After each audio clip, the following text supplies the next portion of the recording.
Hello friends, welcome to my YouTube channel large animal wait.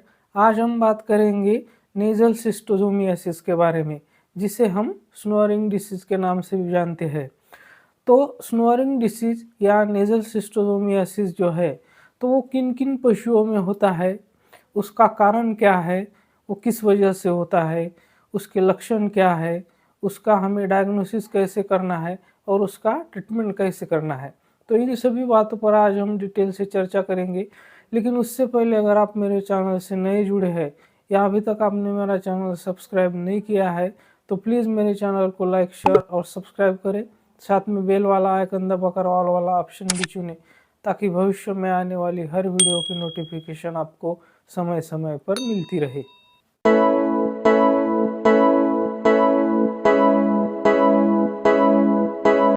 तो सबसे पहले हम बात करते हैं कि नेजल सिस्टोजोमियासिस जो है, या जिसे हम स्नोरिंग डिसीज के नाम से भी जानते हैं, तो उसका कारण क्या है।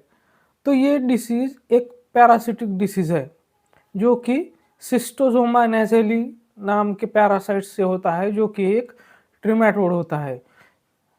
तो पशु में जो पैरासाइट्स होते हैं, इंटरनल पैरासाइट जिसे हम कहते हैं, तो वो निमेटोड, ट्रिमेटोड और सिस्टोड, ऐसे 3 टाइप्स के होते हैं। तो जिसे हम राउंड वर्म, टेप वर्म और फ्लूक के नाम से भी जानते हैं। तो ये जो डिसीज है, वो सिस्टोसोमा नेजालिस नाम के एक पैरासाइट से होता है, जो कि एक ट्रिमेटोड है। तो ये जो पैरासाइट होता है, जिसे हम सिस्टोसोमा नेजालिस कहते हैं, तो ये पैरासाइट के लिए एक स्नेल होती है, जिसे हम एंडोप्लेनोर्बिस एक्सस्टस के नाम से जानते हैं। तो स्नेल का मतलब एक घोंघा, जैसे कि आप स्क्रीन पर देख रहे हैं। तो ये स्नेल उसके लिए इंटरमीडिएट होस्ट का काम करती है। सिस्टोसोमा नेजालिस के साथ साथ वो और दूसरे 2 सिस्टोसोमा स्पीसीज के लिए भी एज ए इंटरमीडिएट होस्ट का काम करती है। बफेलो में अगर इस डिसीज़ की बात करें, तो बफेलो में इन्फेक्शन सिम्टमलेस होता है, मतलब भैंस में इसके कोई भी लक्षण हमें देखने को नहीं मिलते हैं। लेकिन उसके नाक से जो नेज़ल डिस्चार्ज जिसे हम कहते हैं, तो उसमें इसके इस पैरासाइट के एक जो है वो पाए जाते हैं। तो बफेलो सिम्टमलेस कैरियर होती है इसका, मतलब उसमें कोई लक्षण नहीं दिखाई देते, लेकिन उसके नाक में उसके एग्स हमें मिलते हैं। खास करके जब हम अपने पशुओं को जहाँ पानी का सोर्स होता है, जैसे कि तालाब है, नदियाँ है, नाले हैं, तो ऐसी जगह पर जब हम अपने पशु को चराने के लिए लिए जाते हैं, तो वहाँ पर बहुत सारी स्नेल्स होती है, और ऐसी जगह पर इसका इन्फेस्टेशन होने के बहुत ज़्यादा चांसेस रहते हैं। अगर हम अपने पशु को वहाँ चराने के लिए नहीं भी ले जाते हैं, या वहाँ से अगर हम घास काट कर ले आते हैं और वो अपने पशु को खिलाते हैं, तो ऐसी सिचुएशन में भी इन्फेस्टेशन के बहुत ज़्यादा चांसेस बढ़ जाते हैं। तो हमें ध्यान रखना चाहिए कि ऐसी जगह पर जहाँ पानी का सोर्स है, जैसे कि तालाब है, नदी नाले है, तो वहाँ पर से जब हम घास अपने पशु के लिए लाते हैं, या फिर हम अपने पशु को वहाँ चराने के लिए ले जाते हैं, तो हमें सावधानी बरतनी चाहिए। हमें हमारी पशु की डीवर्मिंग करवा लेनी चाहिए, जिससे कि इन्फेस्टेशन के चांसेस कम हो जाएंगे।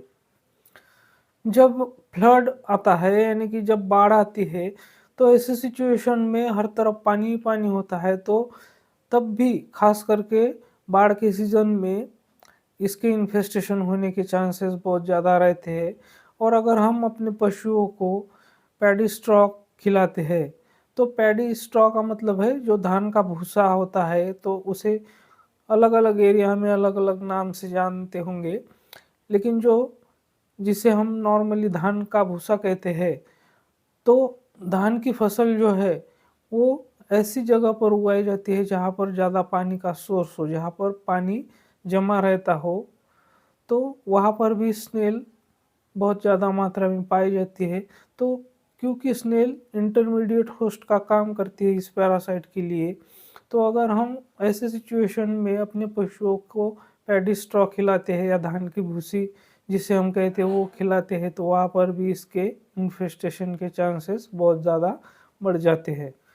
ज़्यादातर जो एंडेमिक एरियाज़ होते हैं वहाँ पर बहुत ज़्यादा केसेस में जो इन्फेस्टेशन है वो सब क्लिनिकल इन्फेस्टेशन पाया जाता है। तो बहुत देर तक पैरासाइट्स उनके शरीर के अंदर के होने के कारण प्रोडक्टिविटी पर और ग्रोथ पर तो असर होता ही है। साथ ही में उस पैरासाइट की वजह से पशु की इम्यूनिटी बहुत डाउन हो जाती है और वो बहुत ससेप्टिबल बन जाता है दूसरे पैरासाइट डिसीज़ के लिए या फिर जो बैक्टीरियल वायरल इन्फेक्शंस है उनके लिए। तो अब हम बात करते हैं इसके लक्षणों के बारे में। तो शिस्टोसोमा नेज़ालिस का जो एडल्ट पैरासाइट होते हैं, वो जो नेज़ल म्यूकोसा होता है, तो उसके ब्लड वेसल्स में ये एडल्ट पैरासाइट पाए जाते हैं और वहाँ पर ग्रैन्युलोमेटस ग्रोथ करते हैं जिसे कि कॉलीफ्लावर लाइक ग्रोथ कहते हैं, जो जिसे हम हिंदी में गोभी कहते हैं। तो ठीक जैसे कि आप स्क्रीन पर देख रहे हैं, ठीक ऐसे ही गोभी जैसी ग्रोथ वहाँ पर हो जाती है, जिसकी वजह से जो नेज़ल कैविटी है उसका पार्शियल ऑब्स्ट्रक्शन हो जाता है और सांस लेते समय पशु की जो आवाज़ आती है, तो जैसे हम इंसान में जिसे खर्राटे कहते हैं, तो ठीक वैसे ही आवाज़ आती है, इसलिए उसको स्नोरिंग डिसीज़ के नाम से भी जाना जाता है। लेकिन उसका जो मेन पैथोजेनेसिस इसका एसोसिएटेड है एग से, जो वहाँ पर एब्सेस करता है और वो एब्सेस बाद में फूट जाता है और वहाँ से एग रिलीज़ हो जाते हैं। तो उसकी वजह से जो नेज़ल डिस्चार्ज आएगा, एक तो वो म्यूकोपुरुलेंट होगा, यानी कि जिसमें पस होगा या तो फिर उसमें ब्लड भी हो सकता है। तो क्लॉटेड ब्लड जो नेज़ल डिस्चार्ज आएगा वहाँ से, तो उसमें क्लॉटेड ब्लड होगा या फिर उसमें पस होगा और पशु को सांस लेने में भी दिक्कत होगी।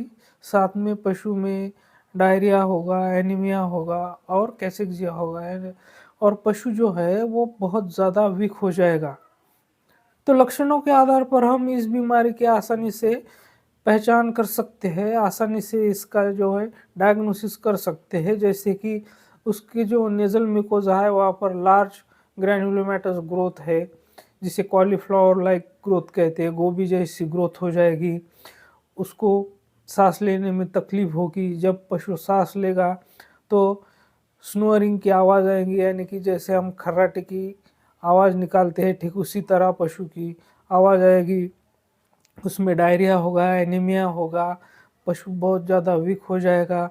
उसके नेज़ल डिस्चार्ज में हमें पस और ब्लड मिलेगा। तो इन सारे लक्षणों के आधार पर हम उसकी आसानी से पहचान कर सकते हैं, डायग्नोसिस कर सकते हैं। और अगर हमें फिर भी कन्फर्मेटिव डायग्नोसिस करना है तो नेज़ल वॉश करके उसको लैब टेस्ट में हम आइडेंटिफाई करके कन्फर्मेटिव डायग्नोसिस कर सकते हैं। तो अब हम बात करते हैं इसके ट्रीटमेंट की।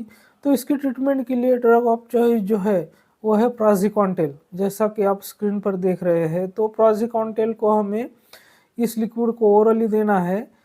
तो वाटर बफेलो यानी कि अगर भैंस में है तो हमें 25 mg पर केजी बॉडी वेट के हिसाब से ओरली देना है और कैटल की अगर बात करें तो 30 mg पर केजी बॉडी वेट के हिसाब से हमें ओरली देना है और 3 से 5 हफ्ते बाद फिर से इस डोज को हमें रिपीट करना है। या तो फिर इसकी जगह हम जो इंजेक्शन आता है एंथियोमलिन, जिसके अंदर सॉल्ट होता है लिथियम एंथीमनी थायोमेलेट, तो उसको 15 ml, अगर एक एडल्ट पशु है तो उसमें 15 ml इंट्रामस्कुलर इंजेक्शन लगाना है और वीकली इंटरवल के बाद हमें उसको रिपीट करना है। तो ऐसा अगर हम एक एक हफ्ते के इंटरवल से 2 या 3 इंजेक्शन लगाएंगे तो पशु बिल्कुल कंप्लीटली रिकवर हो जाएगा। तो मेरे साथ बने रहने के लिए आपका बहुत बहुत धन्यवाद।